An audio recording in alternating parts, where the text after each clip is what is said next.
Hey everyone, I'm Spider-Man 1991, and this is where I review the comic books I read this week for April 23rd, 2014. Let's get started with the comics I read from DC. First off, Aquaman number 30. Aquaman is able to defeat Hercules by tricking him into drowning him, which gives Aquaman enough strength to knock Hercules out, then uses Trident to send him into a portal to the Infinite Labyrinth, as he put it. And then afterwards, Aquaman calls Wonder Woman, since most of the stuff that came out of the portal is related to Greek gods and myths, so who better to call than Wonder Woman? Meanwhile, back underwater, Mera is saved from an assassination attempt by some Atlanteans who are still loyal to Orm, thanks to Tula. Okay, I'm going to be honest right now. Aquaman, when I read the issue, everything just felt really scattered, okay? It just... I mean, there's one thing going on. There's that whole underwater lab that has where they sent the brain of that sea monster Aquaman fought a couple of issues ago. Now we have the whole thing going on with this whole portal involving Greek gods, Greek monsters, and Hercules. And now we're gonna have Wonder Woman team up. But if you read this issue and you get to the last page, you see that it involves. That the next issue is going to involve Swamp Thing, and that if you want to see Aquaman team up with Wonder Woman, you're going to have to get an annual to get it. So, honestly, right now, Aquaman is very scattered. It feels like the plot in Aquaman is very scattered. Like, one thing's happening with Aquaman over here, while we got this thing going on in Atlantis. Well, meanwhile, in the undersea lab, they're still looking at the sea monster's brain. So, honestly, Aquaman right now, just skip it. Seriously, skip it, because really I don't like having too many things going on in one book at once. So I mean, yeah, it's great if there's like a central plot going on for this story arc and then like something they're building up to in a big direction of things, but that's not the feeling I'm getting from Aquaman, so that's why I have to say give this book a skip it.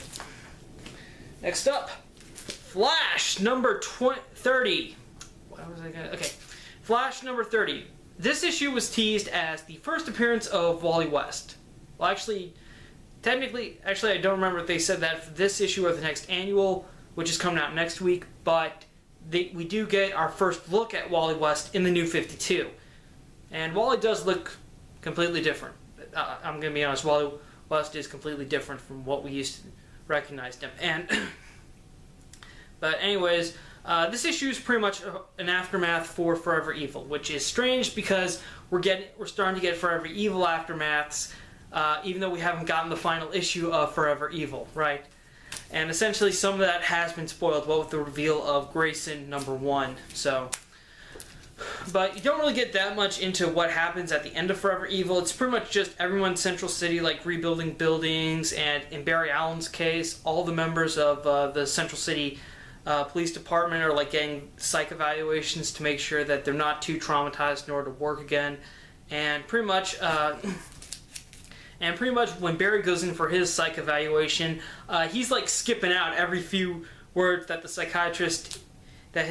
psychiatrist is saying every few minutes, so that he can go run through the city and save someone who needs it and help wherever he's needed as the Flash, which I thought was hilarious. That's something that Barry could do since he has super speed and no one's able to notice. And ultimately, at the end of the session, Barry's psychiatrist says, "Okay, you're fit for duty, but I still want you to make weekly sessions because of Barry's answer to why he still wants to work for the Central PD. Barry says he wants to help and do everything he can and try to save everyone he can.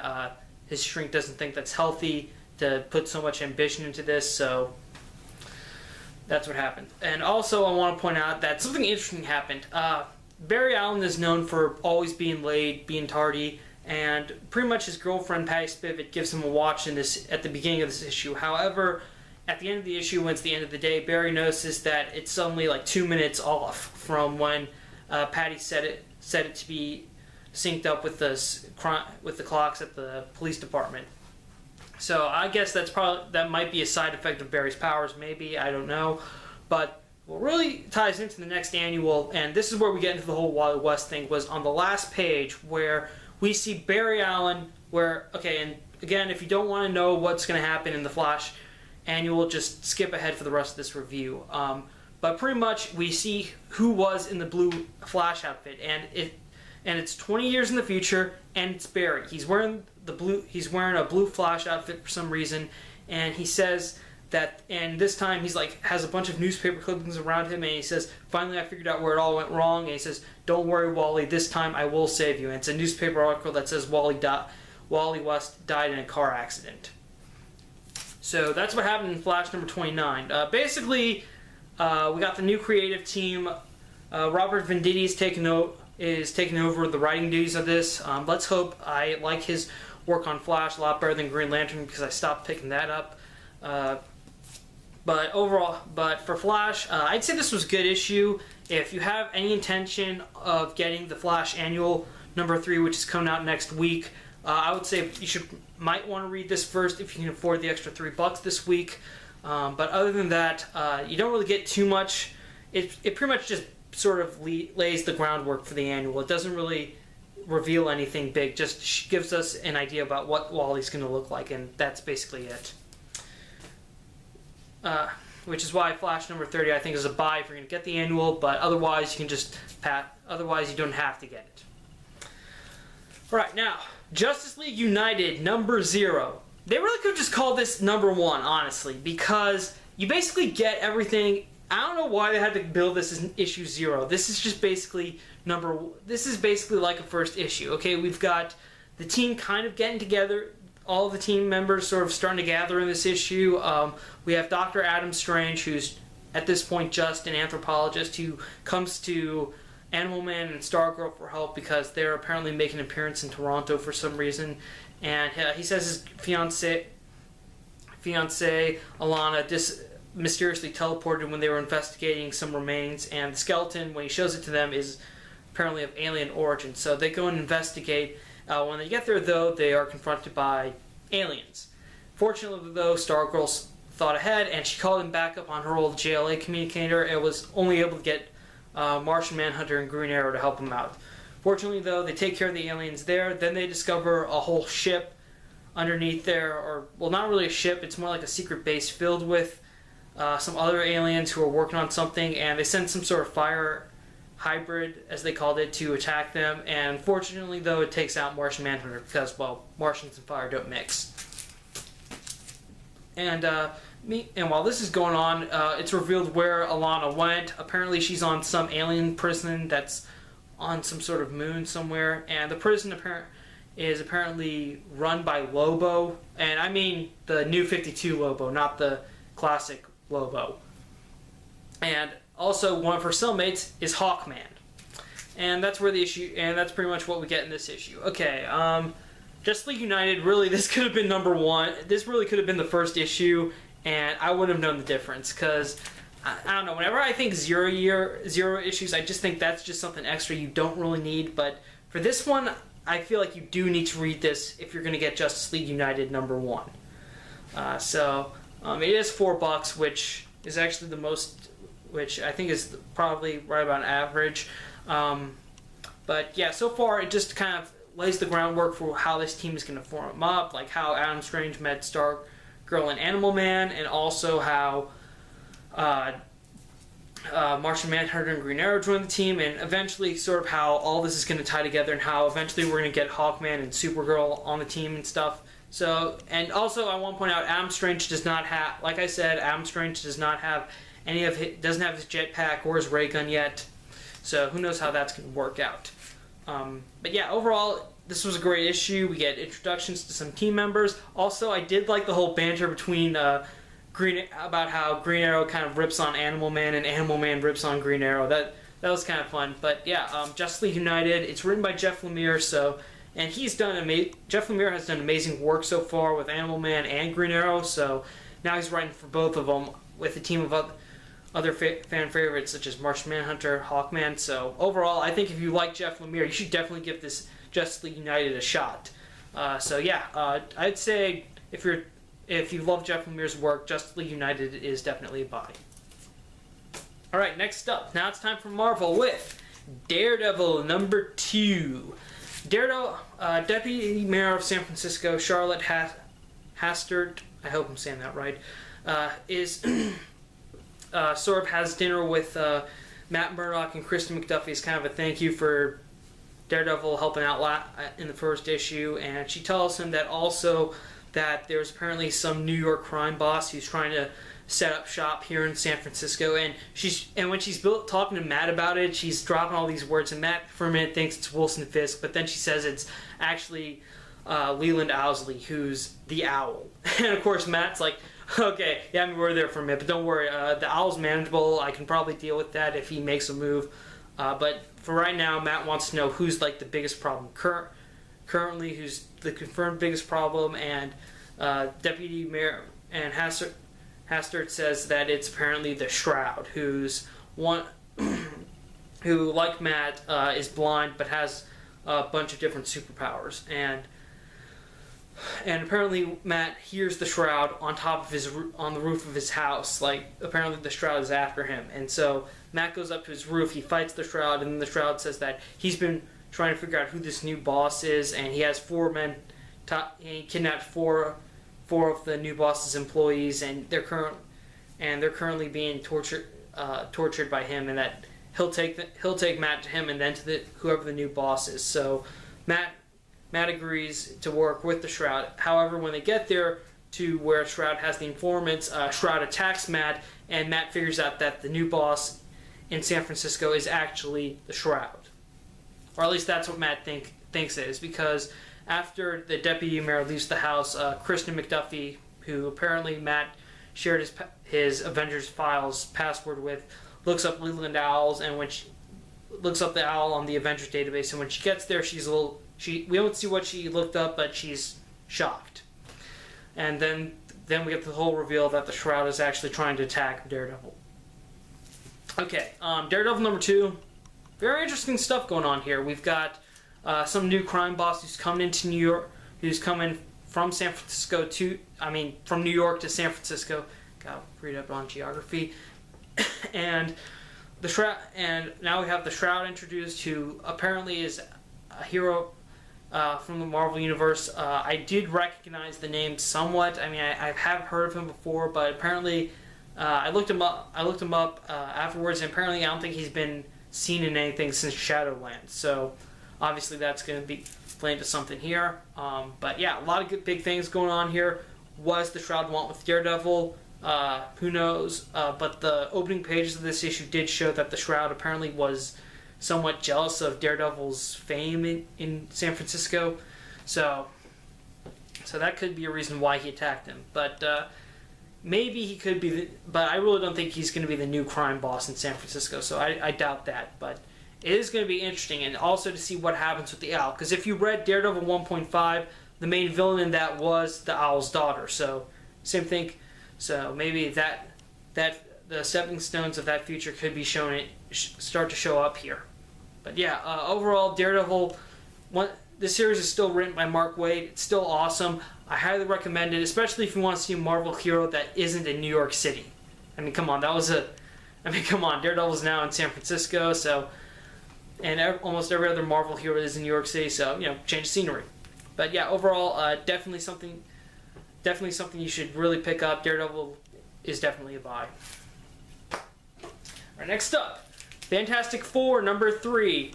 Johnny Storm, last issue, Johnny Storm lost his powers, but now he's kind of looking at it as kind of a glass half full situation. He's like, yeah, Reed says he can try to figure out a way to reignite Johnny's powers, and Johnny's like, yeah, I know you could try to do that, but you've been promising Ben the same thing, so I'm just going to be cool with it for now, Reed. I'm going to enjoy being Johnny Storm instead of being the Human Torch, and so Johnny's kind of okay with it. Like, he's looking at it as a glass half full kind of way, which is nice. Johnny isn't going like a whole complete mental breakdown, and I did like how Johnny admitted that he does need to focus more on being Johnny Storm, because I think ever since he became the Human Torch, Johnny has always introduced himself like as Johnny Storm, the Human Torch, and so I think now that he doesn't have his powers, this will show us a whole new side to Johnny Storm, which will be interesting. Also, Reed is currently studying one of the creatures that attacked the Baxter Building last issue as well, and also these creature and the rest of the creatures are being held by S.H.I.E.L.D. And if you remember, they came from the universe, the pocket universe that Franklin created. And when Reed's looking at it and testing it, he discovers that apparently the creatures are actually human. And he immediately calls Nick Fury and tells him of this discovery. And also later that night, Ben Grimm, the Thing, and Johnny are like walking through Times Square talking, and then suddenly they get attacked by the new Frightful Four, which is basically just the Wizard and 3 members of the Wrecking Crew. Dude, you could just call them the Wrecking Crew. I mean, well, it's the Wizard, but anyways, Fantastic Four number 3, pretty good issue. Yeah, so I like what James Robinson's doing with Johnny Storm in this issue, like how he's kind of like, I lose my powers, but it's okay, I'll be fine with it. I got a great singing career, I'll be fine. And so, I think that's great. I think, again, it will be interesting to see what Johnny will be like without his powers. Also, I want to point out one other thing. When Ben goes to see Alicia Masters and he talks to her, apparently their whole conversation is being observed by the Puppet Master, who is Alicia's stepfather. Yeah, he's her stepfather. Anyways, sorry. So, anyways, and also the discovery about the creatures from Franklin's microverse apparently being human. So, who knows what that means? Maybe something could go wrong with Franklin's powers, and maybe that's what leads them down to the whole end of the Fantastic Four thing that we saw earlier in the issue. Also, we got our first glimpse of what Valerie Richards has been up to since she went to Latveria to go stay with Doctor Doom. But yeah, overall, Fantastic Four looks like a very interesting series. However, it still feels very slow-paced. And if slow-paced stories aren't your thing, then I would say probably wait until the trade. But otherwise, issues are definitely a buy. All right, next up, the last comic, Uncanny Avengers number 19. Okay, so picking up from last issue, Kang arrives on Planet X with his whole team of time-displaced heroes, including Thor. And Kang basically tells Alex Summers his plan is, now that they can time travel again, apparently there's some rule that says they can't send a physical body back. So instead, what they're going to do is they're going to take the remaining members of the Avengers Unity Squad who are still alive at this point in time. They're going to send their minds back to their younger bodies. Gee, where have I heard that idea before? Days of Futures Past. Anyways, and so what happens is Kang makes a deal with Alex Summers saying that, all right, if you're worried about your daughter, Kang just basically takes her away. I think what Kang does is takes her outside of time because Alex is a little worried that if he changes history, then his daughter won't be born. So Kang basically removed her from history. And then after Kang disappears, the Wasp shows up, and unfortunately though it was just a trap because the head mutants of Planet X, the X Council, which consists of Cyclops, Jean Grey, Storm, Psylocke, Cable, have pretty much found out where Alex is hiding, and they show up getting ready to attack them and stop their plan from going through. Meanwhile, Amen, the other Apocalypse twin, and the remaining 2 horsemen, Banshee and Daken, apparently still have Wolverine and Sunfire captive, and apparently apparently this is all part of Amen's plan, because what she plans on doing is killing the X Council so that she can pretty much take over the planet and blame their deaths on Alex Summers. And of course, right when she's observing the X Council fight, half of the Kang's team stayed to help Alex, while the other half went to go find Amen to get Wolverine and Sunspot. And of course, that team is led by Thor, who definitely is holding a grudge against Amen. Okay, so Uncanny Avengers number 19. All I can really say is just, again, that whole idea that Kang has about sending their minds back to their younger bodies. Again, it does feel a lot like, I wouldn't say it's not really a whole rip-off of Days of Futures Past, but it is pretty similar to that. And is this supposed to tie into the whole new X-Men movie coming up? No, I don't. I seriously doubt that. But I just don't think that it's not really original in a sense. Like, if they just sent Alex back, that would make a whole lot more sense to me. But the fact that they need everyone there, I guess, will probably help their odds. But again,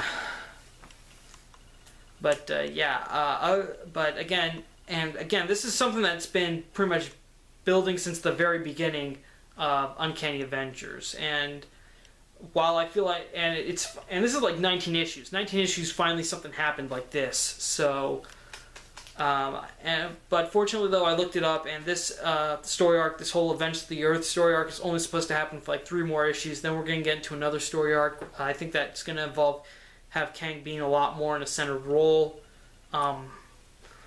But yeah, overall, I would say Uncanny Avengers right now. I'm not too optimistic about this book, so I would say right now, Uncanny Avengers, just wait for the trade, or borrow the issue from a friend. If you're a Rick Remender fan, I'd say give it a shot. But honestly, I don't feel too optimistic about this book, and I think after this whole Avengers of the Earth story arc, if it doesn't excite me or I don't think it's good, then I'm most likely going to end up dropping Uncanny Avengers from my pull list. But okay, so that's it for me. Thank you for watching my video. A couple of news. First of all, the Arkham Origins DLC Cold Heart finally came out on Tuesday. I got it. It's pretty awesome, and I was right. It felt a lot like Harley Quinn's Revenge for Arkham City. It just felt more like an epilogue rather than something you need for the main story, and it does help you, and it does kind of like introduce you to Mr. Freeze for the Arkhamverse, and it is a lot like that episode of Batman the Animated Series that introduced Mr. Freeze, so they took a lot from that, which I loved. If you want me to do a full review on the Cold Heart DLC, let me know in the comments below. Thanks again for watching my video. Thank you for subscribing to my channel, whether you just subscribed right now or you subscribed last week or 4 years ago. Thanks again. I really appreciate all the subscribes I get. Really like how people enjoy my videos. If you have anything you want to add to this, please comment below. I'm Spider-Man 1991 saying see you later.